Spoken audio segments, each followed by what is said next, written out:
Meillä kuoriutuu tänä vuonna täällä Korkeasaaressa partokorppikotkan poikanen tuossa maaliskuun alkupuolella, joka oli tälle meidän nykyiselle pariskunnalle niiden toinen poikanen. Tämä poikanen sai meillä nimekseen Otus. Partokorppikotka kuuluu eurooppalaisten eläintarhojen suojeluohjelmaan ja jokaisella suojeluohjelmalla on sitten oma lajikoordinaattori, joka sitten tekee ne päätökset näiden syntyneiden eläinten tulevaisuudesta. Lajikoordinaattori antoi meille suosituksen, että tämä meillä syntynyt poikanen olisi sopiva tähän luontoon palautukseen.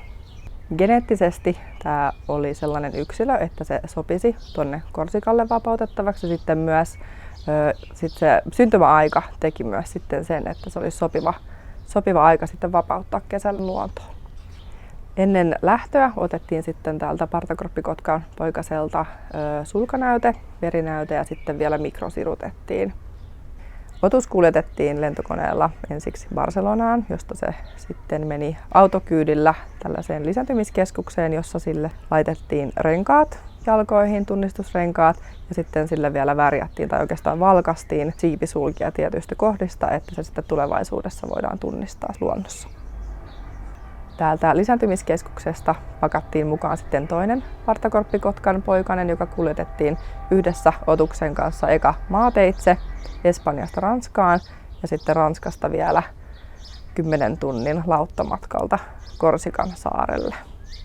Molemmat poikaset olivat omissa kuljetuslaatikoissaan ja siis hereillä koko matkan. Niitä sitten ruokittiin ja annettiin vettä myös tarpeen tullen matkan aikana, että on tietenkin kaikki tällaiset kuljetukset aina aika stressaavia näille eläimille, mutta matka oli mennyt kyllä tosi hyvin ja molemmat linnut pysyvät mukavan rauhallisina koko matkan ajan. Vapautuspäivänä kokoonnuttiin aika aikaisin aamulla tällaisen leirintäkeskuksen ulkoilualueelle, jossa sitten siinä oli tällaiset pienet juhlallisuudet, että sinne oli kokoontunut paljon paikallisia, paljon sitten tämän kansallispuiston työntekijöitä ja sitten oli vielä paikallisia kylän lapsia siellä, jotka sitten antoivat uudet nimet näille vapautettaville linnuille. Otus sai uudeksi nimekseen Sulana.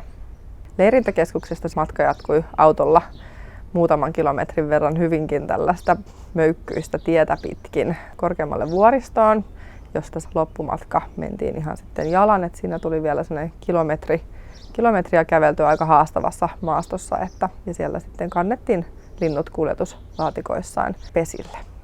Sitten kun päästiin sinne keinopesille, niin molemmille linnuille laitettiin tällaiset GPS-lähettimet ja päästettiin sitten sinne pesäluoliin rauhassa olemaan ja lähdettiin sitten sieltä pois. Molemmat näistä vapautetuista poikasista on 3 kuukauden ikäisiä, eli ne eivät osaa vielä lentää.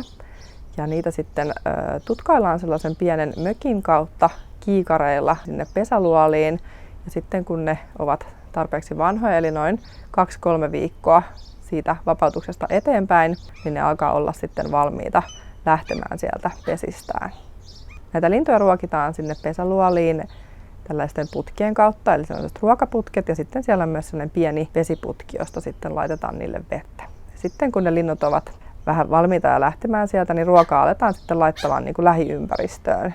Linnut oppivat etsimään sieltä ympäristöltä lähialueelta itsenäisemmin sitä ruokaa.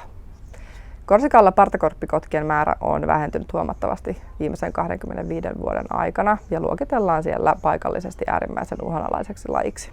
Partokorppikotkia oli alueella vain muutamia yksilöitä ja nytten vapautusten ansiosta määrä on noussut 10 viimeisen 6 vuoden aikana.